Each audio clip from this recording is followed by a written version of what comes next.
our inaugural Construction Inclusion Week Leadership Panel.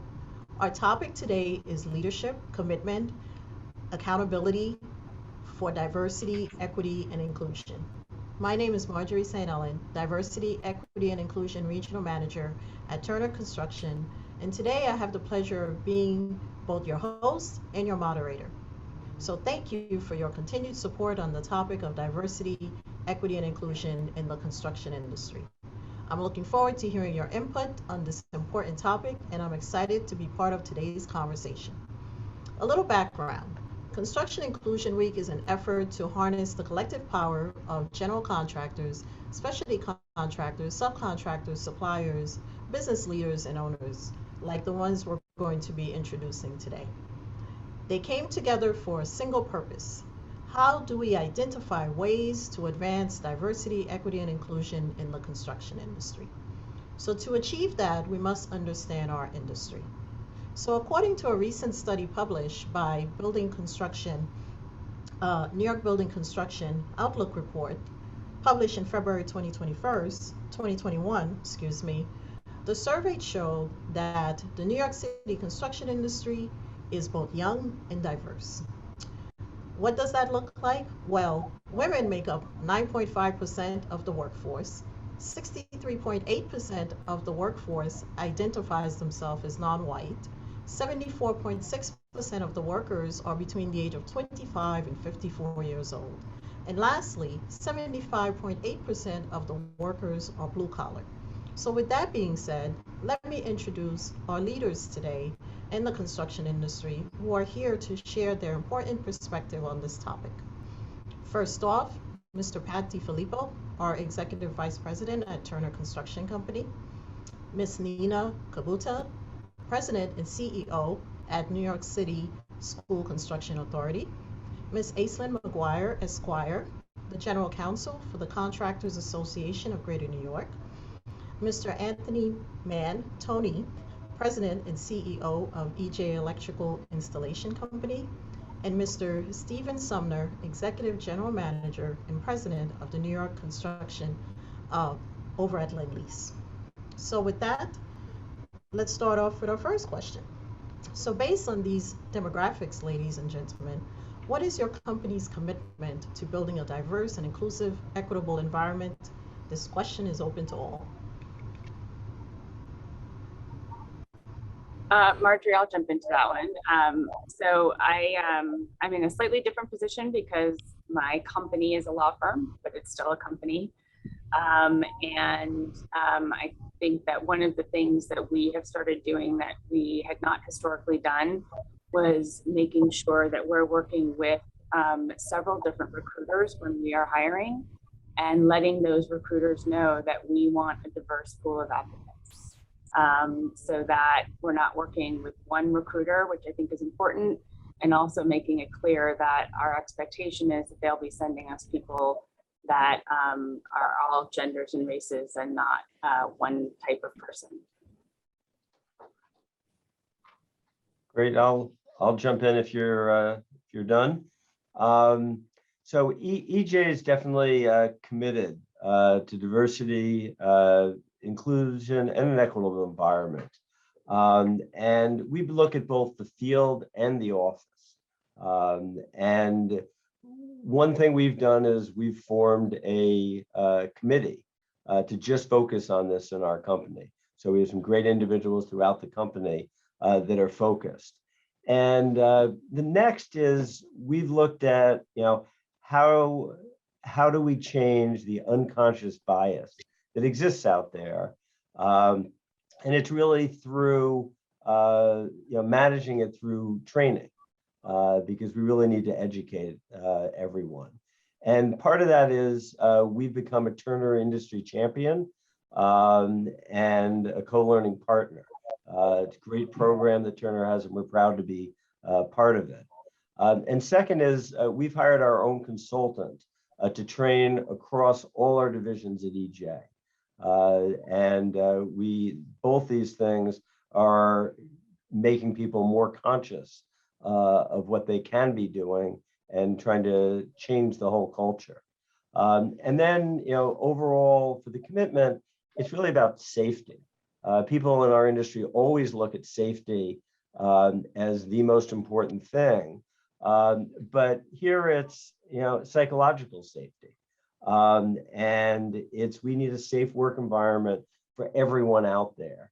And we really need to be looking at it the same way we look at other safety, that this is just as important and need to focus on it. I'll let others jump in. So Marjorie, let me first say that I want to recognize this partnership between Turner, Lend-Lease, EJ Electric, Aislin's firm, and certainly organized labor. It's important that this audience recognizes that as partners, we are united in this initiative. Now at Lend-Lease, diversity, exclusion, equity, DEI are core values to us as a company. We strive, quite frankly, to create a workplace that unites everyone, a workplace in which respect, equal treatment, and equal opportunity are quite the norm. We embrace all employee differences, and we're committed to providing an environment where our employees and our partners that we work with feel safe, feel valued, and they are in fact empowered to be the best that they can be. Our DEI work is constant and is ongoing, and we're proud of our achievements thus far. And similar to, as Tony indicated some of the statistics, we have an overall workforce representation of 35% women, 26% people of color, and we're very, very proud of our construction function, which is presently 28% women and 27% people of color. Thank you. Thank you. Nina, feel free to jump in. Yeah, that was actually a great segue to what I wanted to talk about.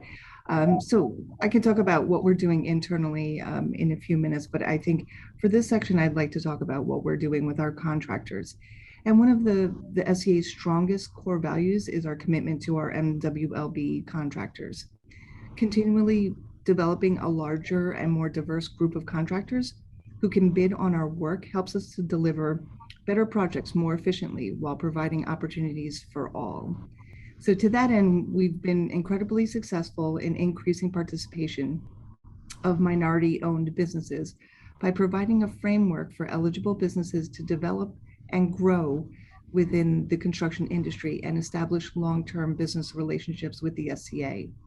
We've developed a wide array of training, technical assistance, and capacity building programs that are available to MWLBE's businesses. So the result, actually, in FY21, collectively, the participants, former and current, in our mentor program, but specifically our MWLBE programs, have been awarded nearly $641 million in prime contracts and over $172 million in subcontracts, totaling almost 36% of our total contracts. So we're really proud of what we've been doing here. Thank you, Fantastic. Nina. So Pat, I guess I'm last, right? Next question towards you. Well, look, You wanna take this one, or you'll take the next one? I'm on, right? I want to applaud the responses. They're wonderful. And Tony, I have to say, thank you for citing the fact that you're one of our partners. I guess our work is starting to take root, because that was exactly what our plan was. So let me go back just a little bit. I want to tell a short story. We started off many years ago with this concept called right environment. We have a leader who's a real visionary, and he would start latching onto these concepts that none of us could really understand. We didn't. Our leader, Peter Davin, started talking about I want the right, and we're like, of course we want the right environment. But he wanted it in a different way than it was ever being delivered. He wanted the environment, no matter where you are, to be a place where people felt fulfilled, they felt connected to anything you're doing. If I'm at your office, at Nina's office, that people in that room should feel they're in the right environment. If you're at a CAGNY meeting, we're in the right environment. If we're at a subs office, that it should always feel that way. And that led us to start thinking about what was missing was the trade. When you go to the trade on a job, we have these 35 to 50 subcontractors with, unions that are walking through our gates each and every day, and they weren't necessarily connected and aligned in this right environment thinking, that we started to really say, we really care about it. We started to practice as active caring. Steve, you saw a lot of these things starting to go in flight at Javits because they were starting to be developed more and more with concentration. So we started this, I run active caring for the company, and everybody would say, well, of course you want to be active caring. No, that's a defined term at Turner. We have 16 people who are operations managers, mega builders who run active caring for Turner to make sure that our projects truly demonstrate an environment that is extraordinary when a worker comes in and feels that they're part of something greater than just doing the work that they're there to do with their hands. Then things started to change. And we started to really take a look at that our projects also had these blemishes. And the blemishes were acts of hatred. Acts of hatred that were just totally unacceptable. Graffiti is an act of hatred, had no place on our projects. Typically in Porter Sands or in a machine room, in a gang box. Sometimes actions like Confederate flags and things like that that are on sites and where you're driving through our gate and you have bumper stickers that are just downright rude, where somebody who comes onto that project feels that they're not in the right environment, that's certainly not actively being cared for. And we started to lean in a bit. And then we started to put other investments into things like an inclusion action committee, taking people who really took a hard look at this, a cross-section of the company, and said, what are we missing? How are we missing it? And that really started to bring things forward in a very professional, logical, and assertive way. That led to things like development, diversity action plans. It's said in some of the documentation, 60 to 70% of the people in this city working on our jobs are diverse, yet leadership doesn't reflect that. Leadership doesn't reflect that. So we started looking at how do we get deliberate and intentional about how to change that. Is it appropriate for Pat DiFilippo, an executive vice president, to go to the BTEA and there's no diversity on that board? Maybe I just stop going because I'm just part of the problem. I'm accepting it. When you start to see it, you start to say, this doesn't make sense. Or if we're going to negotiate with Local 79 and the only people are a bunch of white guys who are managing a bunch of Black and Hispanic and diverse population, 70%, why is that the case? Maybe we don't sign this year, Aislinn, because I can't be part of something that's continuing when you actually take a hard look. It's time. And we started to really get real about it. We realized education was the key. Marjorie represents the education for our organization. She's working with subcontractors. She's working with labor. She's working with clients. And she's just spreading this message of this is what we need to do as an industry. It's time. And I'm really happy to see that people are on a different journey at different times. And we share in this group, this Inclusion Action Committee made up of these companies, DPR, Clark, Gilbane, McCarthy, and Mortensen are companies who've committed to this across the country, created this idea along with Turner Inclusion Week. And that's why I believe we're here today, is because we want to continue to get momentum. And I have no doubt that the great city of New York, with the great leadership we have, will join in. Thank you, Pat. So this gives you a good segue to the next question. As industry leaders, if anybody can feel free to jump in, what actions do you think you can take to cultivate leadership that reflects the current demographics on our jobs?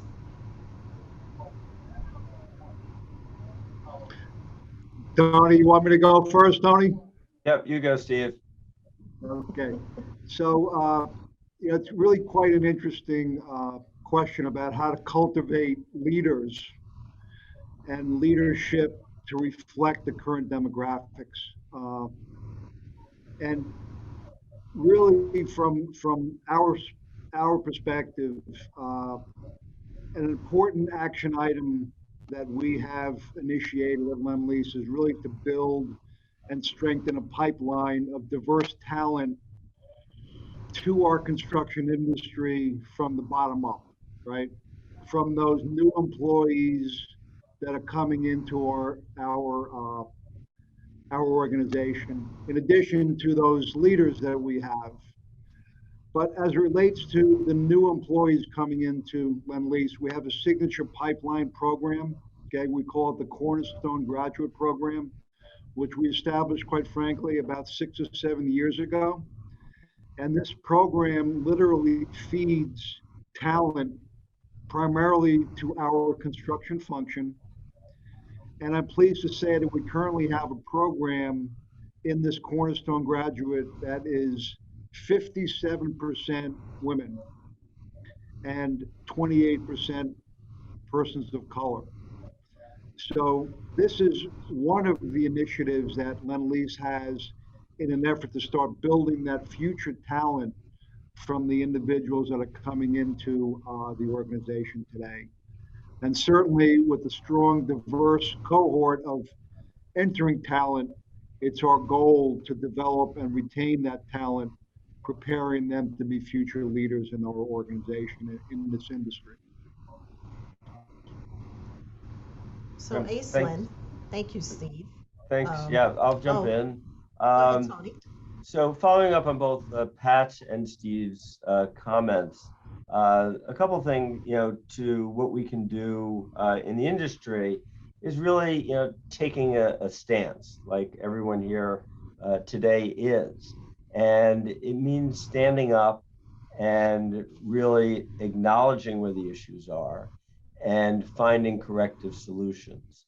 So I want to give two practical examples of what we've been doing. First, in the office, we've really looked at our whole recruiting process, and we recruit from a lot of universities.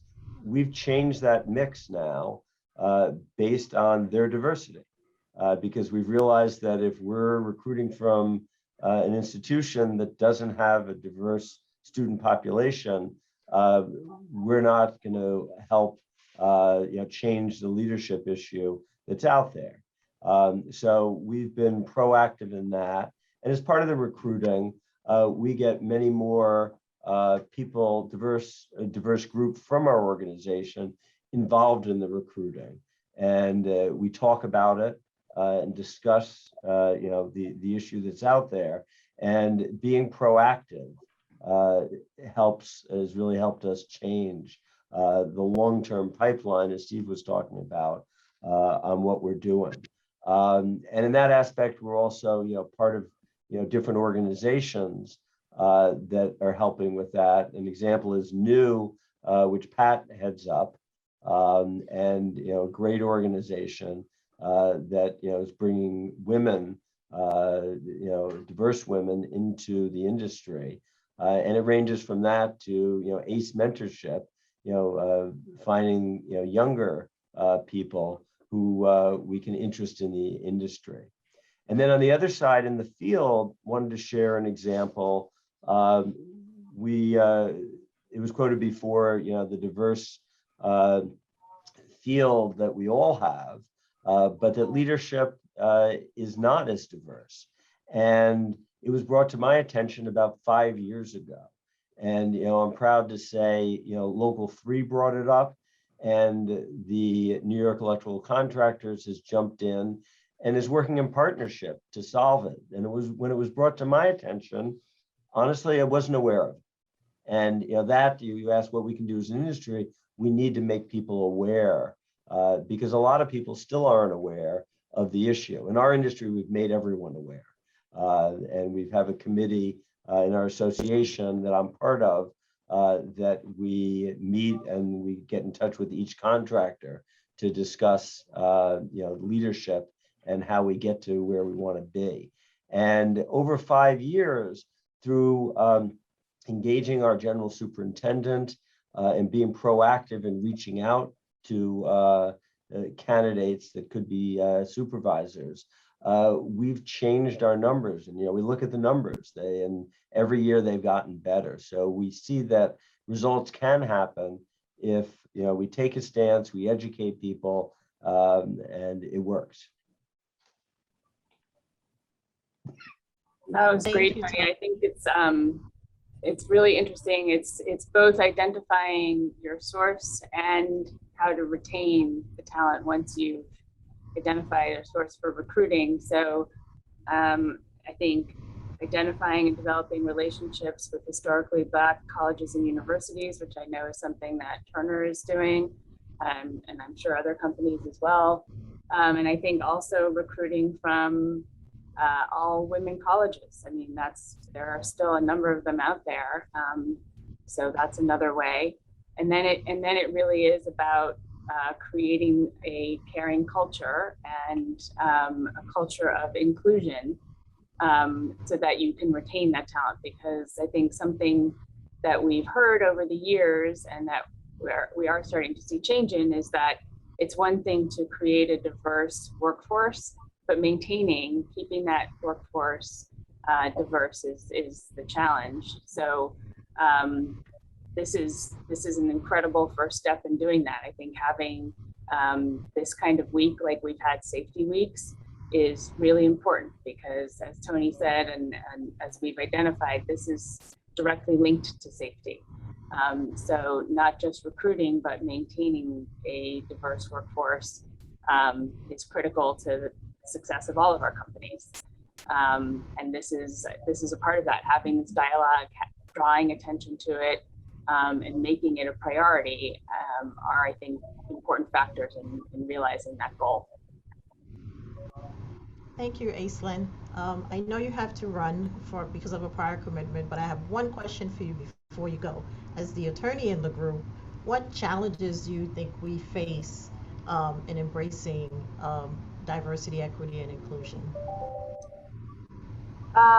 Well, certainly entrenched ideas about different races and different genders, letting microaggressions stand, letting them go unchecked. And I think I heard somebody's mantra once, which I love: I'm not here to be right, I'm here to get it right. So being able to be open, being able to listen, being able to hear an entirely different perspective and not be defensive about it, being able to entertain it, being able to really hear it and think about what parts of it, 100%, 50%, what parts of it you can include, what parts of it you can make work in your workplace.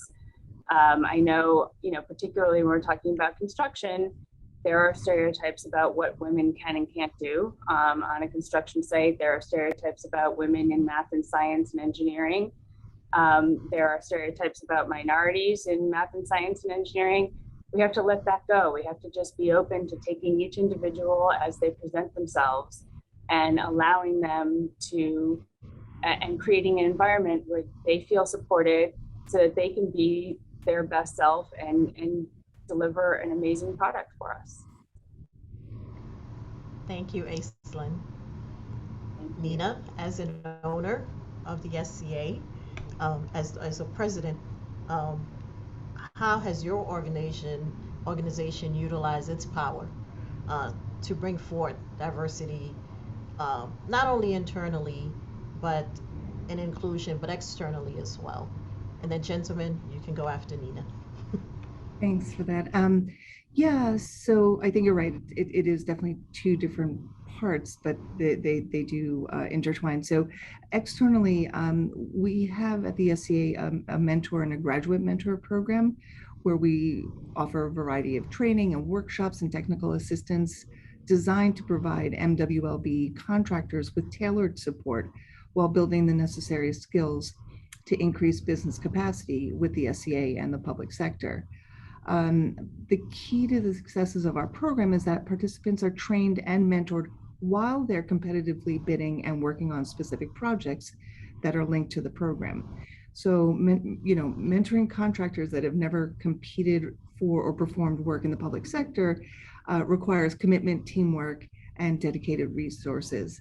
In FY21, we awarded over $81 million to our mentor contractors. And I think I may have mentioned this before. So current and former mentor participants successfully bid and were awarded $392 million in prime contracts as part of our program. And then also internally, so we know that, I mean, we have a very diverse workforce here at the SCA, and it's a reflection of the people of the wonderful city we serve. But there's always more that can be done. I think it was mentioned earlier, unconscious bias. So we are implementing a unconscious bias training for our entire workforce. And we've also formed a committee of employees representing the various departments within the SCA that will delve into issues and solutions involving DEI. Sort of three main points that they're going to cover: development, career pathing and succession planning, talent attraction, and culture of inclusion. The goals for the committee include strengthening talent pipelines and succession planning process to be more inclusive and supportive of underrepresented talent inside our organization, as well as our MWLB consultants and contractors. So I've asked the committee to identify potential next steps that support addressing these goals and overcoming the challenges to achieve them. Audrey, I want to jump in, if you're okay. I didn't go to the last one, but it's interesting. These two questions, the previous one about the leadership and then the power, to me, I see them actually closer than I thought originally. You know, power comes from having the ability to lead. So, you know, what do you do with that power? And like you, Nina, like at the top of my list was breaking habits, right?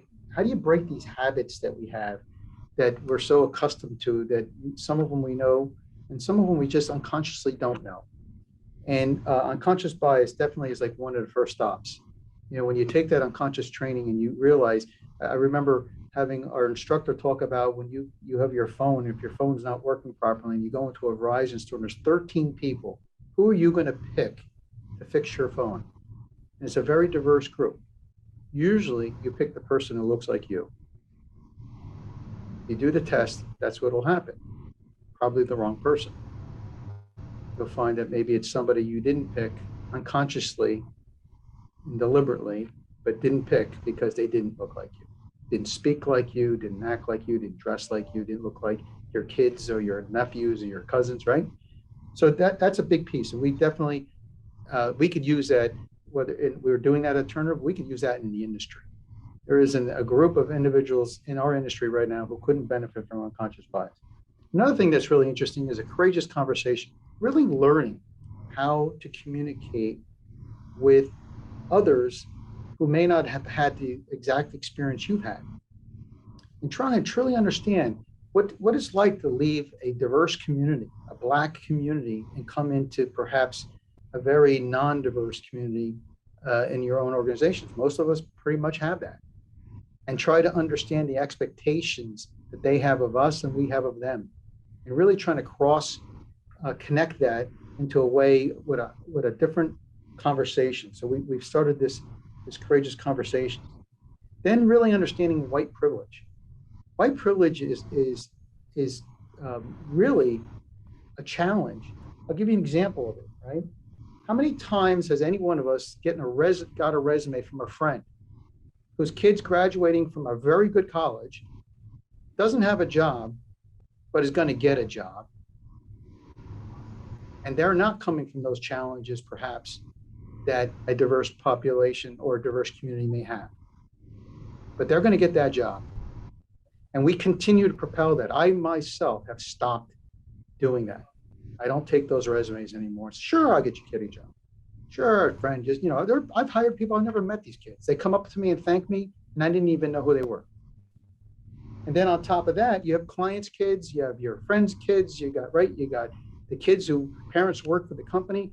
You got to really start and take a look at that and see how you continue to propel the social racism that it has existed that prevent the diversity we're striving for. We take a hard look at that. How about project teams? How many times have you heard from one of your best soldiers that says, hey, if we give them the same team, we get the job? I say, how about we give them a team, we're going to mix it up and inject some diversity. And if they come back and say, you can't have the job unless they have the same team, and say, really? Really? You're not willing to give a diverse individual an opportunity to grow, we do that all the time. I know owners reps who do it all the time. I had a situation, you want to talk about leadership, where an owner's rep would not pick a woman to run a project at a women's college. Until I called the CEO of that university and said, you have an owner's rep who will not select a woman as part of the team to run the project. Is that really what you stand for? And we made the change. And now that person loves, that owner's rep loves this individual. How is that? That's power, right? That's leadership. And that's client selection. Client selection is really important. The clients are also educated on how they play a role in all of this white privilege and social racism. Now that's just our offices. There's a whole nother chapter to go along with the dynamics of a job site. What I'm feeling right now as a leader at Turner, and what I'm trying to use the leadership and power, is to change the dynamics of my subcontractor and my labor force. So for example, if there's graffiti on a job and we're going to shut that job down because it was horrific, most of the time, Tony, I'm not saying you, I think you've come quite a ways and you're leading. But most subs are saying, yeah, just tell me what you need. Just tell me what you need. But you know what they don't think about?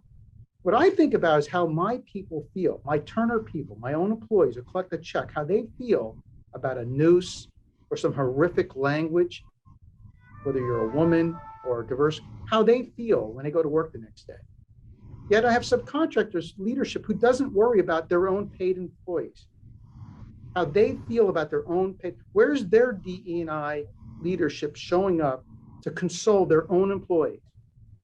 Where is the shop steward showing up to console a diverse population of their own union? It's I feel like we're pushing this by ourselves. Now labor has come along quite well. We had an incident recently where they really demonstrated to Turner that they are on board to make a change.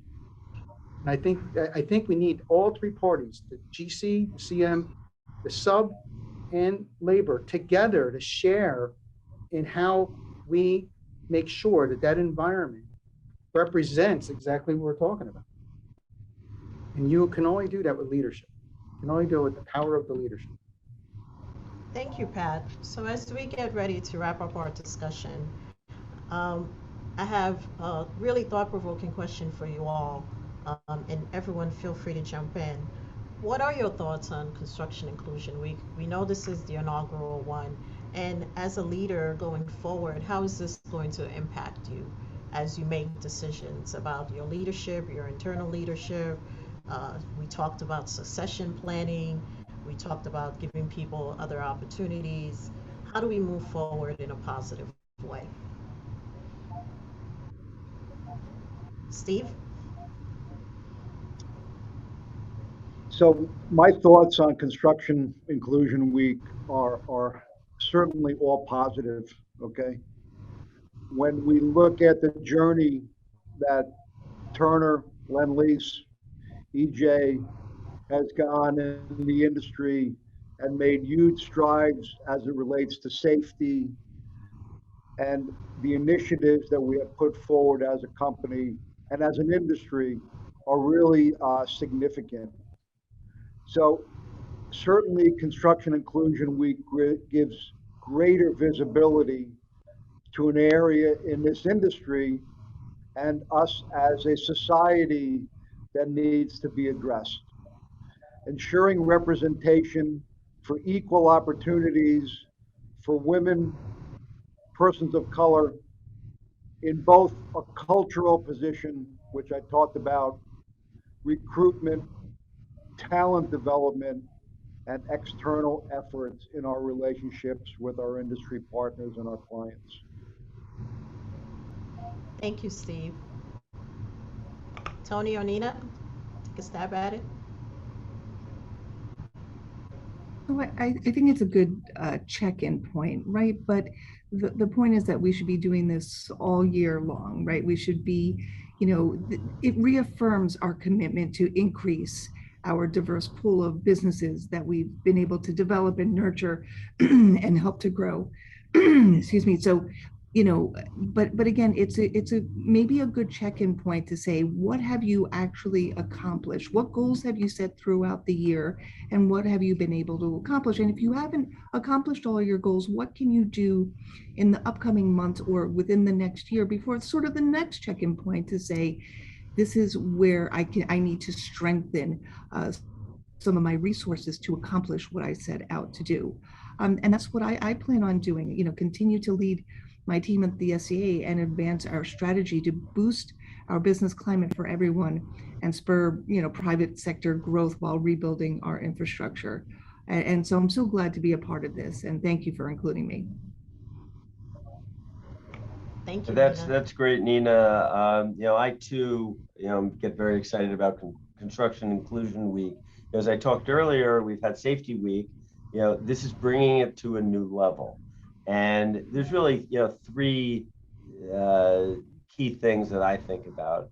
It's leadership. Leadership's getting involved when you have Construction Inclusion Week, and bringing it to a different level, and that's what's great about it. Because as Steve mentioned, it's a journey.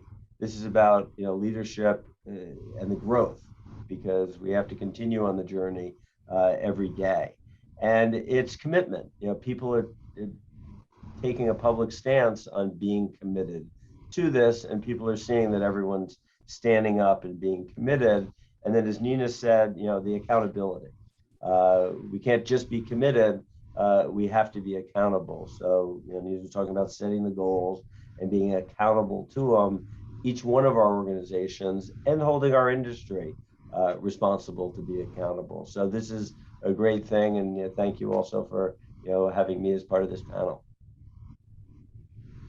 I share in a lot of what I've heard, and I know this that each company may approach this a little differently, but I hope that in your respective organizations that each day you plan some reminder of inclusion, similar to how we do it for safety. So I know on Monday morning, I'll be at 181 Mercer Street, and I will speak to 500 workers, like human beings, professionals who are the most important people in that project. They're the ones who work with their hands, and they construct the project each and every day.